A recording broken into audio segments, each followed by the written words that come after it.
Berikutan dengan wabak COVID-19 ya, tahun pandemik sekarang ini kita sudah diistilah oleh WHO sebagai pandemik COVID-19.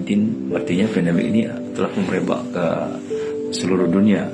Dan berikutan dengan itu dari awal-awal lagi kerajaan kita telah pun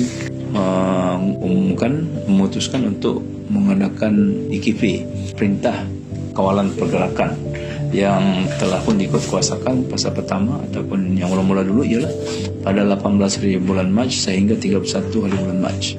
Oleh kerana keadaan itu, melihat keadaan itu tidak juga reda, jadi disambung lagi daripada 1 April sehingga 14 April. Dan melihat pada keadaan sekarang ini, kalau kita lihat harian kes-kes ini meningkat sekitar 200 kes sehari dan belum ada nampak dia ada penurunan. Jadi dia masih stabil naik dalam 200 hari. Dan kita digambarkan juga jangkitan ini adalah fasa ketiga nanti yang telah pun diramalkan, dilihat mengikut kecenderungan untuk tinggi pada awal bulan April ini sehingga pertengahan bulan April. Saya melihat kawalan ini telah pun diarahkan supaya kita duduk di rumah.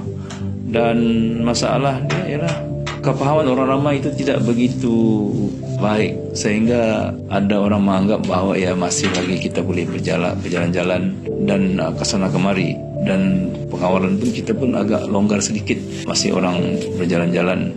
Dan kalau ini tidak ditegaskan, tidak dipahami oleh orang ramai bahawa jangkitan itu cuma akan putus kalau tidak ada kontak. Ya. Jadi berbagai-bagai video penerangan daripada perubatan, daripada berbagai-bagai pihak, daripada WHO, daripada Kementerian Kesihatan, bahawa jangkitan itu cuma akan putus kalau kita tidak ada kontak, ataupun virus itu tidak boleh dipindahkan kalau tidak ada kontak. Maksudnya sama ada persentuhan ataupun dekat dengan orang yang menyebarkan virus tersebut. Jadi kalau ini tidak kita ikuti, ada kemungkinan kes ini tidak boleh dihentikan. Dan seperti pengalaman di China, bahawa lockdown itu telah pun dipanjangkan ataupun selama 50 hari. Dan kita baru fasa pertama 14 hari, fasa kedua ini 14 hari, baru 28 hari. Ada kemungkinan akan dipanjangkan sehingga tambah lagi 3 minggu. Itu penglihatan saya. Jadi kita berharap orang awam akan paham hal ini dan bekerjasama supaya jangkitan coronavirus ini dapat diputuskan. Dan kerajaan-kerajaan yang maju seperti Singapura sekarang telah pun menguatkuasakan untuk lockdown ini, kerana mereka tahu kalau tidak dilaksanakan, kes ini tidak boleh dihentikan. Dan juga negara-negara di Eropah dan juga di negara-negara lain juga telah mengikuti langkah-langkah ini.